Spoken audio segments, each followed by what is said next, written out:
a BV-Cap Experience 2025. A gente vai falar um pouco sobre o regime tributário e as questões regulatórias do investimento privado aqui no Brasil com a Marina Procknor, que é sócia do Matos Filho e vice-presidente da BV-Cap. Tudo bem, Marina? Tudo bom, Gustavo?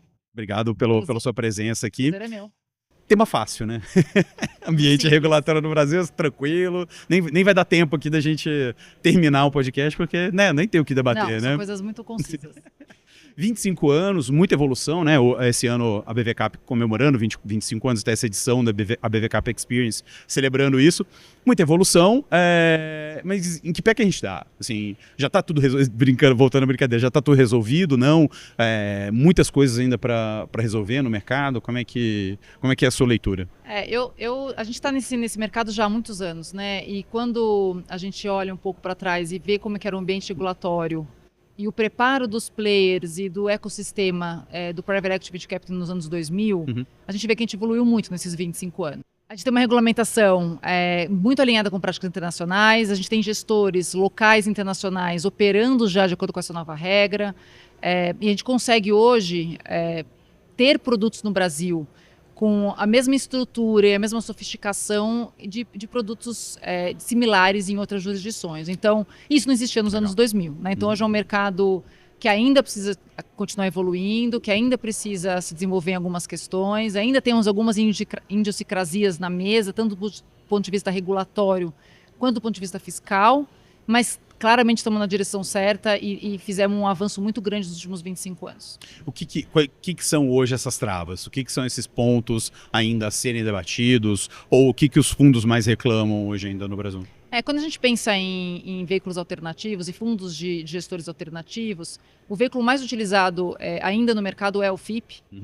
E o FIP está sendo discutido agora para ter uma nova regulamentação que deve ser editada pela CVM nos próximos meses. E muitos dos pontos que são, acho que os pontos críticos que os gestores têm com relação a essas regras que existem hoje, estão sendo endereçadas positivamente pelo regulador, depois de um processo de audiência pública bem extenso que a CVM fez, envolvendo inclusive a BV-Cap. A gente tem sido um ator importante nessas discussões, junto com outras associações de classe. Alguns pontos que estão sendo endereçados, por exemplo, que os FIPs possam investir até 100% em renda fixa. Né? Hoje eles têm um limite, eles só podem investir até 66%. E a CVM vai permitir que eles investam até 100% em dívida, ou seja, você vai poder ter um veículo que pode carregar tanto o Private Equity quanto o Private Debt. O que é muito comum lá fora e que a gente não tinha aqui ainda. Se você quisesse fazer equity, você tinha que usar o FIP, se quisesse fazer dívida, tinha que usar um outro veículo. Legal. Então, até para o Venture Capital, o Venture Debt é um mecanismo importante. Acho que é 1/4 do mercado americano é Venture Debt. Exato. E a gente não tinha essas liberdades. Eu tinha algumas travas regulatórias que afugentavam um pouco alguns tipos de gestores que têm vontade de ter uma alocação de carteira mais fluida, mais diversificada, inclusive em tempos de dificuldade como nós estamos vivendo hoje. Né? É importante poder fazer investimento via dívida nas empresas. Então a questão do portfólio é uma coisa importante.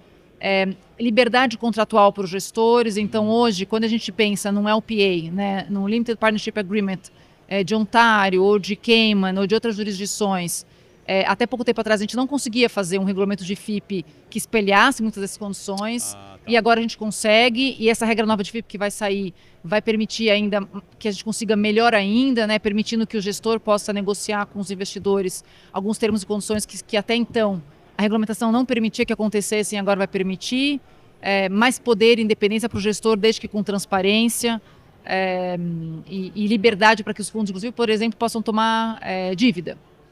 É uma coisa que é muito normal nos mercados internacionais, porque até pouco tempo atrás a gente não conseguia fazer os fundos brasileiros se alavancarem, agora já é possível fazer isso via a emissão de cotas preferenciais. Essa discussão já está em que fase? E para os fundos depois começarem a adotar, você acha que vai ser mais imediato ou vai ter um tempinho para todo mundo digerir e conseguir fazer? Acho que as discussões estão muito sendo debatidas publicamente. Acho que não existe uma data prometida pelo regulador, pela CVM, mas a gente tem uma expectativa que aconteça nos próximos meses, então esse ano com certeza.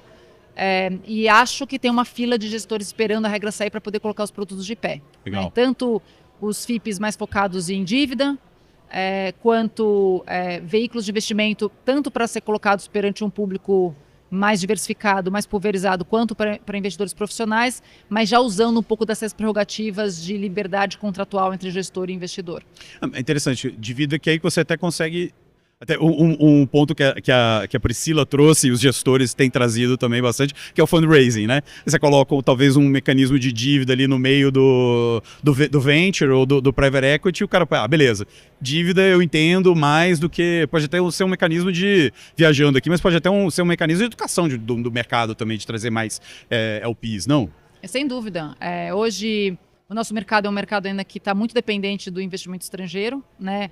Então, a gente ainda tem um mercado que preponderantemente é financiado pelo capital estrangeiro e até por conta de esforços que a BV Cap fez nos últimos anos, a gente conseguiu ter certeza, por meio de advocacy, que a gente tem agora uma segurança jurídica que esse capital de longo prazo no Brasil, fazendo investimento, seja via PE ou VC ou até outros ativos alternativos, tem isenção de imposto em ganho de capital. Então, isso é uma coisa que realmente está bem resolvida hoje na indústria. E aí eu acho que nós vamos poder trazer um pouco desse capital, que é o capital do bem que a gente fala, para fazer esses investimentos diferentes, mais estruturados. Né? Legal. Só voltando na questão do FIP, quer dizer, no mundo de venture capital que eu estou mais acostumado, boa parte dos fundos brasileiros são, na verdade, estrangeiros, que tem as estruturas de, como você mencionou, Cayman, né? Com a nova regulação dos FIPs, o que vocês entendem? Esse pessoal vai desflipar, talvez pode vir, ter esse movimento de nacionalização desses fundos? O que vocês estão trabalhando para... Acho que a BV Cap tem feito um esforço grande de repetir o sucesso que a gente teve com o mercado de private equity. Né? Quando você olha para os anos 2000, começo dos anos 2000, muitas estruturas de private equity eram internacionais, com governança internacional, mesmo quando você tinha grandes operações aqui acontecendo. E a gente viu esse movimento acontecer igualzinho em VC. Começou os investimentos em VC muito internacionalizados, as empresas todas flipadas, quase como o único caminho que as pessoas viam para fazer investimento em VC no Brasil, por falta de confiança, segurança jurídica e por não entender que nossos veículos permitiam coisas parecidas com o que acontece lá fora.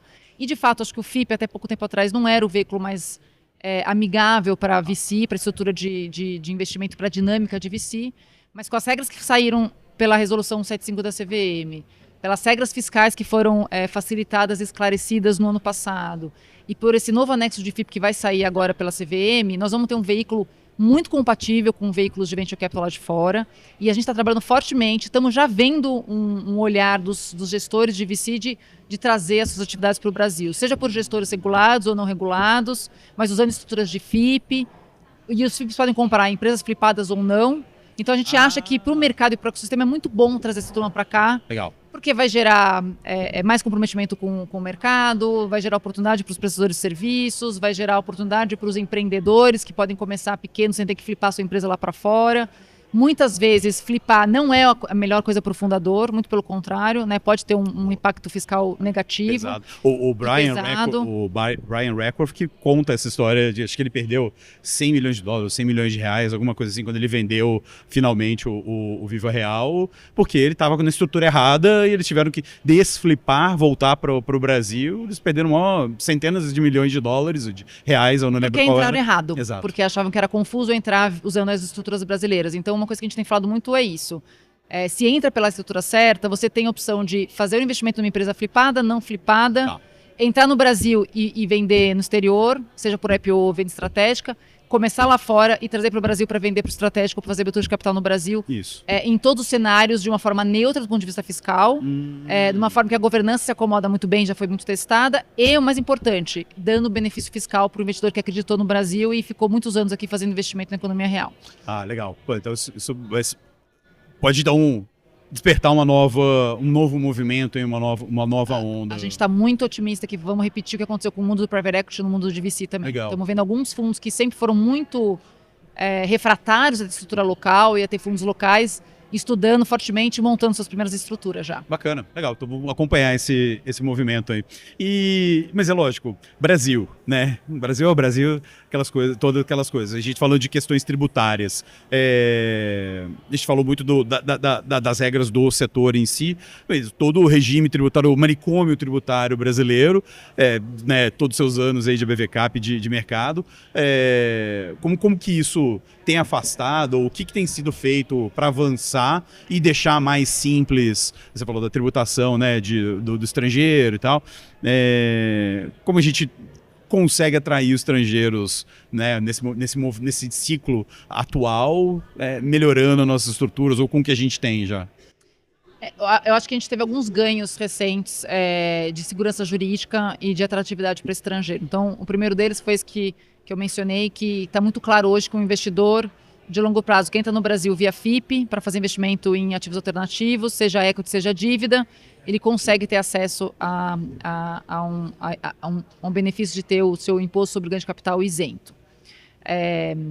O veículo, depois a gente teve todas as questões de discussão de reforma de tributação dos fundos de investimento no ano passado e o governo, de uma forma muito feliz, entendeu que os veículos de investimento fossem entidades de investimento, ou seja, aquelas que são realmente geridas por gestores profissionais e que estão fazendo investimentos de longo prazo na economia real, estariam fora de uma tributação de comicotas ou de algum tipo de reforma fiscal. Então, hoje, apesar de todo o contexto que a gente vive, político e econômico e de vulnerabilidade, alguma instabilidade em algumas áreas, quando a gente fala dos fundos de private equity ou de private debt, né, e de ativos alternativos, que vão fazer investimentos de longo prazo no Brasil, essa turma está bem protegida por um arcabouço que acabou de sair, que deixa claro que o portfólio dos fundos não é tributado e a distribuição de resultado para os investidores estrangeiros também estão isentos com uma alíquota zero.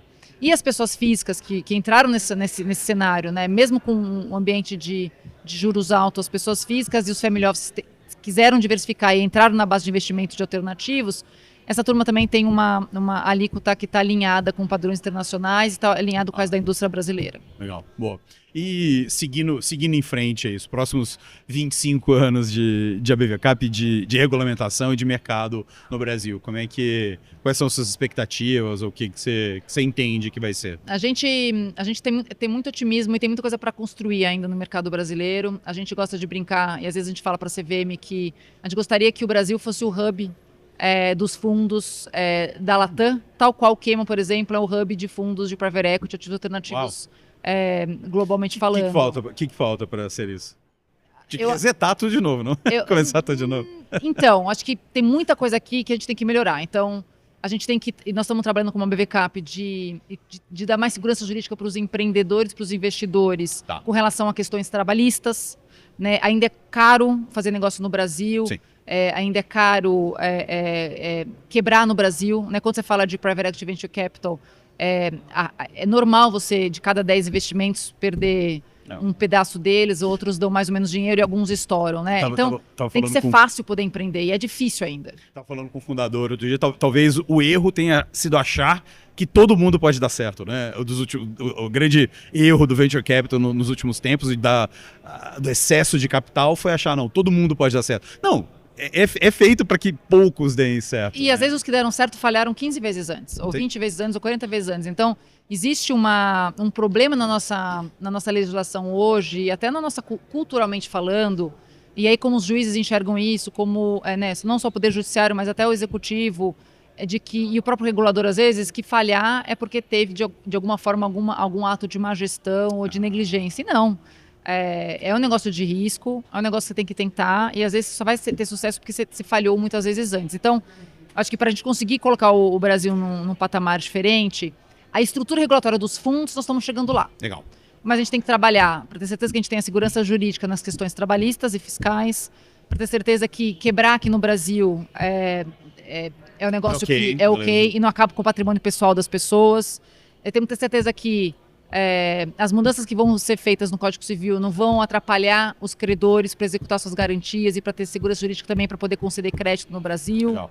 É importante que a gente tenha incentivos para trazer mais crédito privado para a mesa também. Então, tem muita coisa que vem sendo discutida e vem sendo desenhada e que, se tiver vontade pública e da iniciativa privada, a gente consegue desenhar para chegar em 25 anos num ambiente de empreendedorismo e de investimentos de longo prazo parecido com outras jurisdições que a gente vê com muito sucesso. Melhor do que os próximos 25, vão ser melhores do que os últimos 25? Sem dúvida. A gente saiu já de um patamar de muitas dificuldades, acho que a gente já atravessou muita coisa. Hoje em dia a gente tem grandes gestores globais no Brasil, ganhando dinheiro e fazendo investimento, trazendo suas práticas para cá.